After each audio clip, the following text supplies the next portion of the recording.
جیسے اگر ایک فیملی میں 5 ممبر ہیں تو ایک فطرہ سب کی طرف سے نیت کر کے نکال دیں، ان کے لیے بھی مستحب ہے کہ ایک فطرہ لیں، پہلے ایک کے پھر دوسرے کو دیں پھر تیسرے. شاید اس طرح کے عمل ہم نے دیکھا ہے کہ بچپن میں مائیں کرتی بھی تھیں، جو غریب گھرانے کی مائیں تھیں کہ لو بیٹا تم چھو لو، فیس کر کے ایک فطرہ نکال دیا کرتی تھی، فطرہ بھی ادا ہو جائے، فطرہ بھی ادا بھی ہو جائے. تو ان کے لیے بھی مستحب ہے کہ ایسا کریں.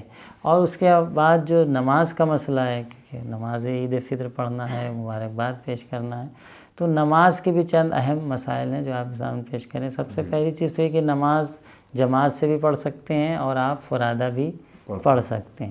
جماعت شرکت کرنا یقیناً بہتر ہے کیونکہ جماعت سے پڑھ رہے ہیں، لیکن فرادہ اگر کوئی شخص سفر میں ہے یا کوئی ایسی حالت میں ہے کہ نہیں جا سکتا، جماعت شرکت نہیں کر سکتا ہے، تو وہ اپنے گھر پہ بھی نماز کو پڑھ سکتا ہے. اور نماز ظہر سے پہلے ہی ادا ہوگی. سورج چڑھنے کے بعد مستحب ہے، لیکن ظہر سے پہلے نماز ادا ہو جانی چاہیے. یہ مستحبات نماز میں سے. اس کے حوالے سے نماز میں ایک چیز یہ ہے کہ بہت سا پوچھا جاتا ہے کہ ایک امام ہے وہ چند جگہ نماز پڑھانا چاہتا ہے. یہ سوال تقریباً ہر سال آتا رہتا ہے دفتر کے حوالے سے کہ ایک امام ہے وہ چند جگہ جا کے نماز پڑھانا چاہتا ہے. تو آیت اللہ سستانی کا اس کے بارے میں کیا کہنا ہے؟ بنا بر احتیاط واجب وہ اجازت نہیں دیتے کہ ایک شخص ایک سے زیادہ نماز جماعت پڑھائے. نہیں، ایک نماز جماعت پڑھائیے، اس کے بعد آپ پھر نہیں پڑھا سکتے. بعض لوگ کہتے ہیں نمازوں کے لیے یا مستحب کے لیے بھی؟ نہیں، اس واجب نمازیں تو ایک ہی نماز کو دوبارہ جماعت سے پڑھ ہی نہیں سکتے، کوئی اس کا مطلب نہیں. ایک دفعہ ہم نے پڑھ لیا پھر دوبارہ کیوں پڑھانے کا جو مسئلہ ہے؟ ہاں، نہیں پڑھا نماز، واجب نماز بھی نہیں پڑھا سکتے کیونکہ ہم نے نماز ظہر جب پڑھ لیا تو اب دوبارہ ہم نماز ظہر کس نیت سے پڑھیں گے؟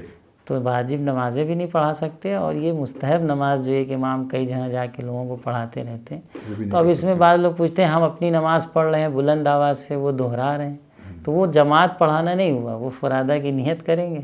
اور یہ کہ بھائی انہیں نہیں آتے اس کے ذکر یا اس کے قنوت، تو وہ امام جو سامنے شخص کھڑا ہے وہ پڑھ رہا ہے، آپ بھی اس کے ساتھ ساتھ دہرائیں گے، تو وہ ایک الگ طریقہ ہو گیا. اور اسی میں یہ بھی ایڈ کرتے چلیں کہ دیکھیے خود نماز عید کا جو طریقہ ہے اس میں مشہور طریقہ یہ ہے کہ پہلی رکعت میں 5 قنوت ہیں اور دوسری رکعت میں 4 قنوت ہیں. لیکن آیت اللہ سستانی کے ہاں جو ثابت ہے وہ یہ ہے کہ پہلی رکعت میں 4 اور دوسری رکعت میں 3، یہ ثابت ہے. تو اگر ان کے فتوے پہ عمل کریں تو 4 اور 3 پڑھنا چاہیے، لیکن وہ یہ اجازت دیتے ہیں کہ رجا کی نیت سے آپ جو مشہور طریقہ چلا آ رہا ہے اس کے مطابق آپ پڑھ لیں. تو اگر کہیں ممکن ہے واٹس ایپ گروپ وغیرہ پہ آئے کہ ان کے یہاں یہ جائز نہیں ہے، تو آپ انہیں یہ جواب دے سکتے ہیں کہ مشہور طریقے سے بھی آپ پڑھ سکتے ہیں رجائے مطلوبیت کی نیت سے، کوئی قباحت نہیں. ایک مسئلہ قبلہ آپ نے جیسے بیان کر دیا، کیونکہ عید قریب سے قریب تر ہے، لیکن عید منانے کو لے کر ہم چاند دیکھتے ہیں، تو چاند کو لے کر کبھی کبھی تضاد بھی پیدا ہو جاتا ہے. اکثر چاند کچھ موسم کے خرابی کی وجہ سے نظر بھی نہیں آتا، تو اس کے لیے کیا مسئلہ ہے عید کا؟ دیکھیے چاند تو نظر آنا ضروری ہے. اگر مہینے کے 30 دن نہیں گزرے ہیں، 29 دن ہوا ہے، تو پھر چاند 30واں پہلی تاریخ اسی وقت ثابت ہوگی کہ چاند نظر آئے. اب اگر چاند ہمارے افق میں نظر نہیں آیا، یعنی ہمارے علاقے میں آس پاس کے شہر میں بھی نظر نہیں آیا، تو پھر ہم اعلان نہیں کر سکتے. آیت اللہ سستانی کا جو فتویٰ ہے اتحاد افق، یعنی ایک جگہ کا افق دوسری جگہ سے ملتا ہو. ایک جگہ اگر چاند نظر آ رہا ہو تو دوسری جگہ بھی اگر بادل یا اس جیسی رکاوٹ نہیں ہے تو نظر آئے گا. یہ شرط پوری ہونی چاہیے. مثال کے طور پر اب ہم لکھنؤ میں بیٹھے ہوئے ہیں، اگر مان لیتے ہیں تھوڑی دیر کے لیے کہ غازی پور میں چاند نظر آئے، تو یقیناً اگر یہاں رکاوٹ نہ ہو تو یہاں بھی نظر آئے گا. یہ چیز مسلم ہے کیونکہ افق یہاں کا قریب ہے.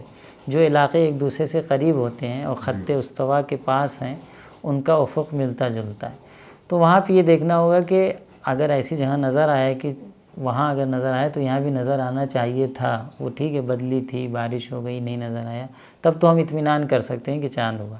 وگرنہ اگر چاند نظر نہیں آیا ہے تو صرف اعلان پر مری کے مرجع کے دفتر سے اعلان ہو تو وہ پوری چھان بین کے بعد تحقیق کے بعد اعلان کرتے ہیں. اب یہیں پہ بعض لوگ یہ کہتے ہیں کہ مرجع کے دفتر چاند کے مسئلے میں اعلان کی اہمیت نہیں ہے. نہیں، اہمیت ضرور ہے، ٹھیک ہے، ہم اس کی تقلید اس میں نہیں کر رہے ہیں کہ چاند نظر آئے، چاند نظر آنا کوئی تقلیدی مسئلہ نہیں ہے، لیکن وہ جب اعلان کرے گا تو یقیناً چھان بین کے بعد ہی اعلان کرے گا، ایسے تو نہیں اعلان کر دے گا، ذمہ داری کے ساتھ اعلان کرے گا، تو پھر ان کا اعلان ہمارے لیے اطمینان کا باعث بنتا ہے، اور اس لیے ہم ان کی بات کو مانتے ہیں، اس پر عمل کرتے ہیں۔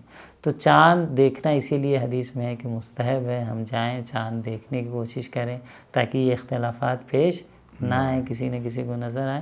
چاند دیکھنا مستحب ہے، اور ہم سب کو انشاءاللہ عید کا چاند جو کہ جلدی انشاءاللہ نظر آنے والا ہے، ہم سب کو مبارک ہو، اور ہمارا پورا سال انشاءاللہ ماہ رمضان میں جو ہم نے عبادتیں کی ہیں، جو بندگی کی ہے، جو دعائیں کی ہیں، اس کی برکت سے ہمارا پورا سال خوشی میں گزرے۔